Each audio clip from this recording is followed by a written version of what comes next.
The family of Jamie Kloss says she continues to enjoy time at home after being missing for 88 days.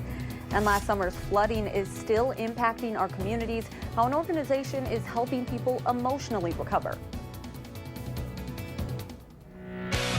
This is News 3 at 10. Thanks for watching News 3 at 10. I'm Amanda Quintana. We're expecting to learn a lot more tomorrow about what went on in the 88 days 13-year-old Jamie Kloss was missing. 21-year-old Jake Patterson will be in court tomorrow afternoon for allegedly abducting Jamie and killing her parents last October in their Barron home. Jamie's grandfather says she's in, quote, exceptionally good spirits. He says he has talked to her the last 2 nights and she's doing well for what she went through. Just over an hour ago, Patterson's attorneys held a press conference about tomorrow's court hearing. Watch the different shows, different interviews, read a lot of articles in the newspaper. There's been a lot of emotion. There was one scene that showed a number of people assisting with the search. This has been an emotional time for this community and a very difficult time for this community, and we're aware of that. CBS News is reporting Barron County Sheriff Chris Fitzgerald met with Jamie tonight.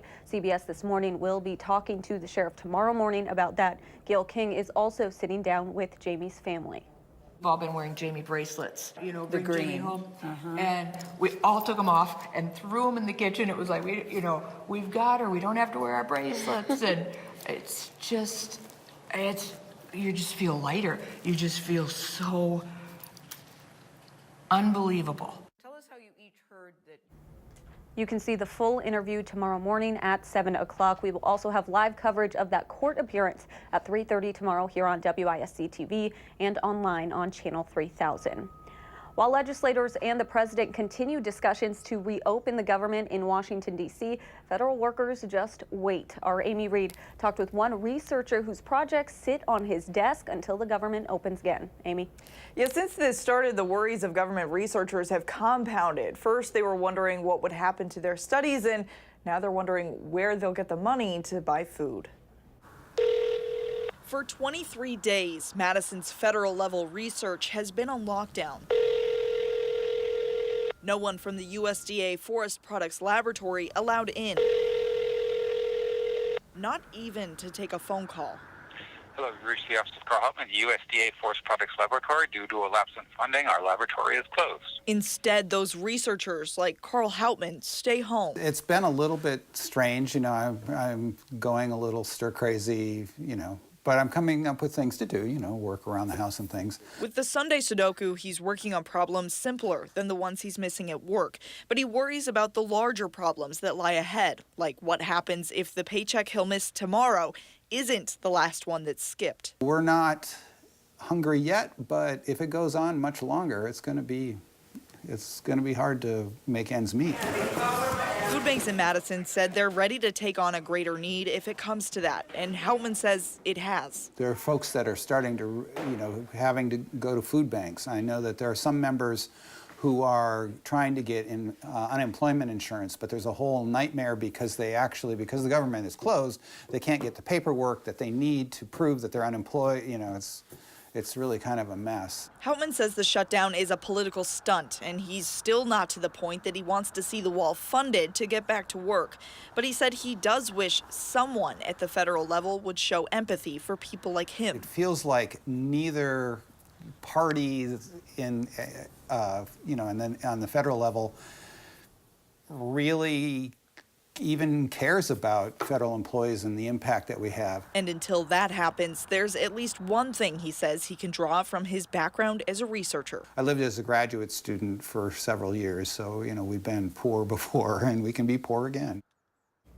Hauptman said he's not sure of the long-term impacts of him and his colleagues not being able to continue their research. But one particular concern he has is if companies who work with the government for their studies will start looking elsewhere for a sector that doesn't experience full stops like government research. All right, thank you so much, Amy. It's been months since last summer's historic flooding and heavy winds, and the issues facing those affected continue. A new program has boots on the ground with outreach workers heading to homes, churches, and schools, finding those who are still struggling. Our Madeline O'Neill explains. You have a disaster, a flood, and then you have what I sort of refer to as the slow-moving storm that chases it. That slow-moving storm is still beating down on those in the heaviest hit parts of Wisconsin. They may feel loss and grief. In last summer's historic storms, It's hard. Wisconsin Dells resident Jane Gaffney lost 8 acres of woods. It's hard to see all of those trees gone. I mean, they were there hundreds of years, and now they're gone. And that is a sense of loss. The loss spreads across Wisconsin. It really has affected a lot of people. They've lost heirlooms, houses.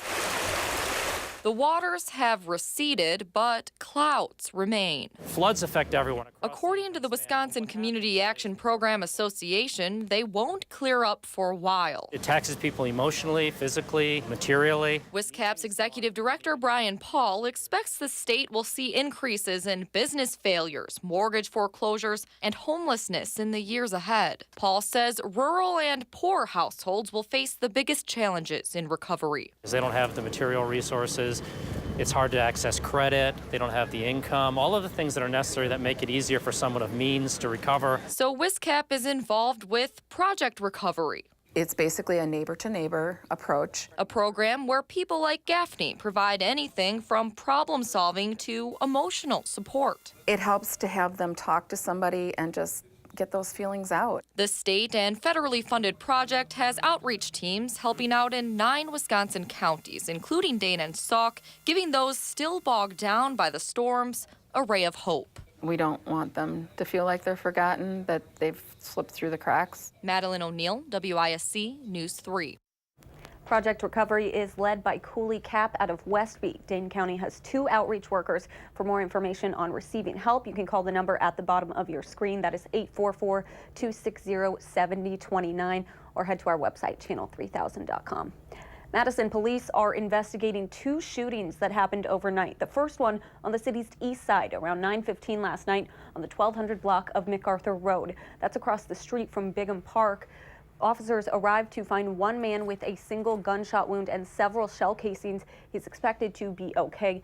Anyone with information is asked to call Madison police. That second shooting happened on the city's north side on the 800 block of Wheeler Road. That's right next to Cherokee Conservation Park.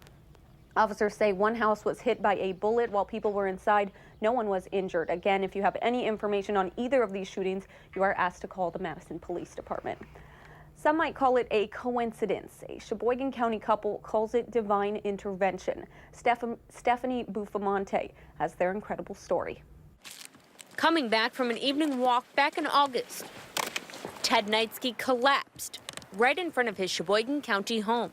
I fainted or passed out, don't know why. Cutting his finger badly when he fell. Ted and his wife drove to the Aurora Medical Center emergency room in Grafton. Like usual, Nurse Tara Strong and technician Chris Swift were busy with patients coming in and out. There was a 41-year-old male with chest pain, and I walked out to get him. But Swift later noticed something strange. Chris had said, hey, did you notice the patient in room 10 has the same last name as the patient in room 11? That patient with chest pain was John Knightsky in room 10. And in room 11 was Ted Knightsky. John didn't really mention that his father was here or anything, and you know, his father didn't mention anything. Because of that, medical staff decided not to say anything until minutes later.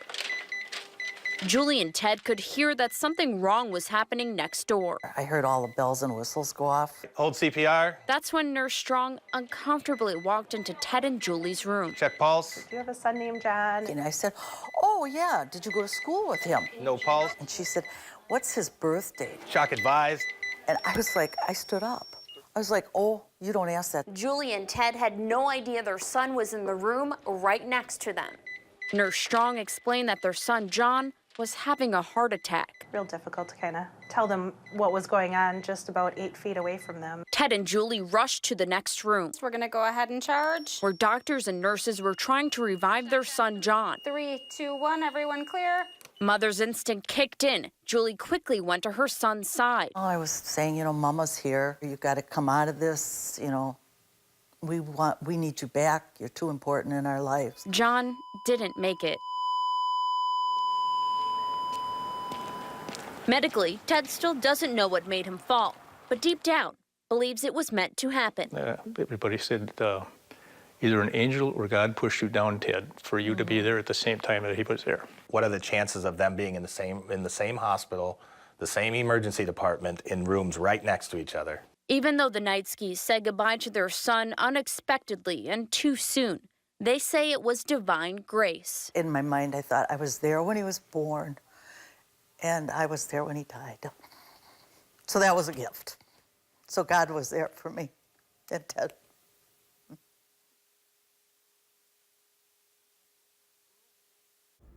John was known in the Port Washington community as a business owner and someone who helped people with special needs. Since his death, a local nonprofit, Portal Inc., named an Exceptional Citizens Award in his honor. Coming up, a lawsuit over who owns a piece of shoreline in Monona, the city or a yacht club. Why a 99-year lease could be invalid. That story when we come back.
Welcome back. A yacht club in Monona is in a lawsuit with the city over the ownership of a piece of land where they had signed a 99-year lease for their boat slips. Monona, who's redeveloping the area, says that lease is invalid and claimed the land under eminent domain. Chris Lundberg has the story. The Four Lakes Yacht Club has been on the water since the 1950s, but now, just down the shoreline, the city of Monona's Yahara Commons development is threatening 21 of the club's coveted boat slips. So this is our leased property inside this fence. As far as yacht clubs go, this one is less exclusive than you might expect. And this club is very active in not just the recreational part, but safety and the rights of boaters. When the city of Monona labeled the property as blighted and gave the club an eviction notice to vacate half of their boat slips from the land they had leased, it threatened their mission. We rent our slips out at a reasonable rate because we can afford to, but if we lose half of them, we're going to have to raise the prices to the members. So they sued. We want this development. We think it's a beautiful area, but we didn't want to be cast aside. The city of Monona is committed to completing their vision for the redevelopment without the club's boat slips. I think in their minds they would prefer to keep the piers. Unfortunately, that's just not going to happen. The city's lawyer for the case says that the 99-year lease the yacht club signed was invalid due to statutes disallowing the leasing of waterfront property. If the lease is invalid, unfortunately they're not entitled to anything because their lease is illegal to begin with. If it is determined to be valid by the court, then we get into a bunch of other issues in the case concerning their rights under eminent domain law. The yacht club holds that the use of eminent domain was unlawful and that their leasing of the property was proper. The city says the blighting of the area was above board. Any growth in that community comes from rehabilitating blighted areas. This area was one that was determined to be blighted. The city says that they would be willing to settle on the matter. We, being the city and the CDA, remain hopeful we can settle this case. The yacht club, however, says they don't believe it. It seems like there could be a solution, and we've been stopped at every turn. The yacht club's case is going to go before a jury trial this May. In Monona, I'm Chris Leuenberg, WISC News 3. The city of Monona's lawyer said the city would be prepared to offer the yacht club a sum of money to settle this. All right, let's switch gears and talk weather. Dave Caulfield has your first alert forecast. I know we didn't have much sun, but a little bit today. Yeah, a little bit. It was hard to come by. The clouds were really stubborn today. Even so, temperatures did end up a little bit above normal for this time of year, and mild weather on the way for the next couple of days. One thing that we didn't see today across southern Wisconsin was snow. I know yesterday, especially last night, we did see some snow right along the borderline there between Wisconsin and Illinois. Spots like Beloit picking up about 1 inch to 2 inches of snow. Doppler track is a lot quieter than it was at this time yesterday. All that remains from that very large snow system is some snow closer to Washington, D.C. But in its wake, you could see how much snow depth that system left to our south. And I know a lot of people have been asking me, Dave, where's the snow? Well, everywhere but Madison, basically, as we take a look at our snow depth map, and it's kind of a data loss or a donut hole, if you will, over Madison and Milwaukee. Detroit could probably be included in there as well, but there is snow out there. It's just not finding us just yet. We do have a chance of seeing some snow falling from the sky by the time we get to Friday and Saturday. Our time lapse in Madison, the clouds, they would not move. They were very persistent in their willingness not to move across southern Wisconsin today. And we're still looking at mostly cloudy skies in the Edgewater Sky Cam right now. The almanac for today, just short of 30 degrees, still about 3 degrees above normal for this time of year. And we've only had one day so far with below normal temperatures in January. So it's been a very mild start to the month. And now getting close to the halfway point in January, we're running about 9.5 degrees ahead of schedule or above normal for this time of year. Those temperatures, though, are getting chillier, especially as we get closer to the weekend with highs down into the teens by Sunday. For tonight, becoming partly cloudy, a little colder, temperatures in the low 20s. We're in the 30s for tomorrow, mostly cloudy and mild. Kind of I'll say it, boring weather over the next couple of days. We stay pretty quiet as we head into tomorrow. A little bit of sunshine possible early, but then the clouds do return.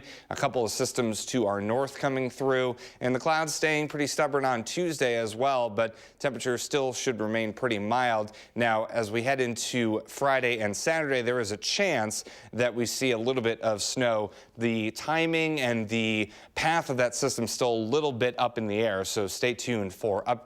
Right now, it looks like maybe it could miss us just to the south, but there's no telling just at this point. 7 to 10 day forecast showing that next chance of snow on Friday and Saturday, and then temperatures are getting chillier by the time we get to the start of next week. All right. It's not boring when you explain it. Yeah, exactly. All right. Thank you, Dave. Lots of hoops tonight, including the Badger women. Highlights coming up next in sports.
Well, the Bucks coming off of a loss to the Wizards on the road. Suns Giannis in Atlanta this afternoon. But fun fact, the Bucks have not lost back-to-back games all season. They went about to start today. First half, Chris Middleton to Giannis Antetokounmpo for the pull-up jump shot. Giannis with a game-high 33 points. Later, Eric Bledsoe with the ball. He steps back for the bucket. 24 points, 10 assists for him. Fourth quarter now, Bledsoe passing to Middleton, the floater, 17 points, 11 rebounds. Bucks win 133-114. They're back home hosting the Heat on Tuesday. 25th ranked Indiana visiting the Badgers this afternoon at the Kohl Center. First quarter action, Kelly Carlis for three. She scored 11 points in the game. Now 1 minute and change later, Nia Beverly. She pops it up for the bucket to tie the game up at 13. Beverly with 15 points in the game. We fast forward to the second half now. Badgers fighting back from a double-digit deficit. Marsha Howard with two of her team-high 19 points. And then in the fourth quarter, Imani Lewis for the bucket, 10 points for her, but the Badgers losing their third straight, 75-68. Wisconsin wrestling at #1 Penn State this afternoon at 149 pounds. Cole Martin getting the 2-point takedown, upsetting Brady Burge. 8-7 was the final. At 165, it was Evan Wick. He won with a 6-2 decision, improving to 20-1 this season. Badgers winning 4 of 10 matches, but they lose 24-13. But that's the most points scored on Penn State this season. NFL action today, Phillip Rivers and the Chargers visiting Tom Brady and the Patriots for the AFC divisional playoff. It was a tie game in the first until Sony Michel running it to the right side for the 14-yard touchdown. New England takes the 14-7 lead. Later, Tom Brady to Philip Dorsett, airing it out there for the 15-yard score. Patriots up 21-7. To the second now, former Badger Melvin Gordon seeing some action. He goes up the gut for the Chargers' second touchdown of the game. But man, Bill Belichick and Tom Brady in the postseason, they're just on another level. New England wins 41-28. They will face the Chiefs in the AFC Championship. It's the 8th consecutive AFC Championship game for the Patriots. They played in 13 of the last 18. Wow. In the NFC, defending Super Bowl champion Eagles at Drew Brees and the Saints. Philly coming out slinging. Nick Foles airing it out to Jordan Matthews. What a statement from the beginning. 7-0 Eagles. But Drew Brees picking it up in the second half, third and long. A Brees to Michael Thomas for a huge 20-yard gain here, rather. Then it was Brees and Thomas again connecting for the touchdown this time. Saints take the 17-14 lead. Now 2:01 left in the game. Eagles driving. Foles tosses, goes right through the hands of Alshon Jeffrey. Marshawn Lattimore with the pick. Oh man, tough break for Jeffrey there. He's really, really sad. Saints hang on 20-14. They'll face the Rams in the NFC Championship. Sarah Thomas making history in the AFC game. She became the first woman to be an on-field official in a postseason game. She was the down judge. Pretty neat. Thomas was hired in 2015 and was already the league's first female full-time official. She's been a part of this Ron Torbert crew. Congratulations.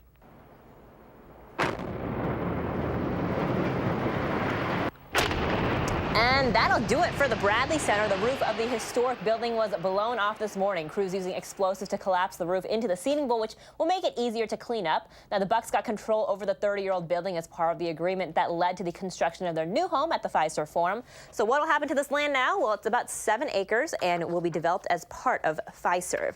Now, if you remember last week, Bears kicker Cody Parkey missed a 43-yard field goal, eliminating Chicago from the playoffs. So for all the fans afterwards that talked trash, Goose Island Brewery asked them to put their money where their mouths were. 101 people tried and failed to kick the 43-yarder in Chicago yesterday. But honestly, we are the winners because of all the hilarity that ensued. This is like kind of a little downplay of like how bad it was. But if someone had actually successfully kicked the field goal, they could have won a trip to the Super Bowl. I mean, it is a lot harder than it looks. And obviously the conditions don't help either. Plus the snow and everything. I see a lot of people falling while they were doing that. But a lot of Facebook commenters were talking some trash. Yeah, so. You should feel bad for Cody Parkey maybe now. Yeah, definitely. All right, we'll be right back.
All right, we are still in pretty mild winter. Yeah, the mild temperatures continuing tomorrow and for Tuesday as well. Before we get there, temperatures will start off in the low to mid 20s for Monday, and then sunshine kind of hard to come by over the next couple of days, but it is possible early on tomorrow afternoon with highs in the mid 30s.